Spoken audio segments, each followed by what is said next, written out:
അപ്പോൾ എല്ലാ കസ്റ്റമേഴ്സിനുള്ള ഒരു ഡൗട്ടാണ്, എന്തിനാണ് ഹെയർ സ്പാ ചെയ്യുന്നത്, എന്താണ് അതുകൊണ്ടുള്ള ബെനിഫിറ്റ്. അപ്പോൾ ഇന്ന് ആ ഡൗട്ട് ഒന്ന് തീർത്താലോ. ഇതാണ് hair spa cream. L'Oréal, matrix അങ്ങനെ ഒരുപാട് ബ്രാൻഡുകളുണ്ട്. ഓരോരുത്തരുടെ ഹെയറിന്റെ ടെക്സ്ചർ അനുസരിച്ചിട്ടാണ് നമ്മളത് യൂസ് ചെയ്യുക. അപ്പോൾ എന്താണ് ഇതിൻ്റെ ബെനിഫിറ്റ് എന്ന് വെച്ചിട്ടുണ്ടെങ്കിൽ, ഹെയർ നറിഷൻ ചെയ്യാനും മോയ്സ്ചറൈസ് ചെയ്യാനും പിന്നെ ഹെയറിൻ്റെ സ്ട്രെങ്തൻ കൂട്ടാനൊക്കെ ആയിട്ട് ഇത് വളരെ ഹെൽപ്പ് ചെയ്യും. പിന്നെ ഡാൻഡ്രഫ്, ഇച്ചിനെസ് അതെല്ലാം മാറ്റി കിട്ടും. പിന്നെ ഈ മസാജിങ്ങിലൂടെ നല്ല ഹെയർ ഗ്രോത്തിനും ഹെൽപ്പ് ചെയ്യും.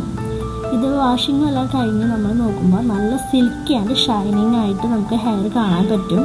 പിന്നെ ഈ മസാജ് കൊടുക്കുന്നതിലൂടെ നല്ല റിലാക്സ് ആയിട്ട് നമ്മുടെ ഹെയറും സ്കാൽപ്പൊക്കെ നല്ല റിലാക്സ് ആയിട്ട് ഇരിക്കും. പിന്നെ ടെൻഷൻ, സ്ട്രെസ് ഫ്രീ. അപ്പോൾ ഇതൊക്കെയാണ് സ്പാ ചെയ്യുന്നത് കൊണ്ടുള്ള ഗുണങ്ങൾ.